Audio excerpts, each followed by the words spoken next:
গ্রামে দানবের আগমন ঘটছে। এটা তো দানব। ওই তোরা কেউ দ্রুত আবুলের পোলা হালকারে ডাইকা লয়ে আয়। হাল্ক ভাই, হাল্ক ভাই, গ্রামে ভয়ানক দানবের আগমন ঘটছে। সব মানুষরে খাইয়া ফেলাইতাছে।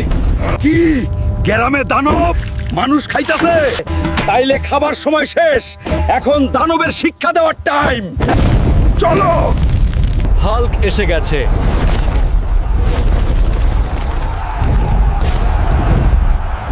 আরে তুই তাহলে হাল্ক? তাহলে আয় দেখি আজ কে জিতে। আমি জিতবো, কারণ আমার ভিডিওতে আমার বন্ধুরা লাইক, কমেন্ট এবং সাবস্ক্রাইব করে আমার শক্তি বাড়িয়ে দেয়। তুই দেখিস হাল্ক, আজ তোর এই ভিডিওতে কেউ লাইক, কমেন্ট, সাবস্ক্রাইব করবে না। না, আমাকে যারা ভালোবাসে তারা আমার ভিডিওতে লাইক, কমেন্ট এবং সাবস্ক্রাইব করে দিবে। বন্ধুরা, তোমরা দ্রুত লাইক, কমেন্ট, সাবস্ক্রাইব করে শয়তানটিকে দেখিয়ে দাও।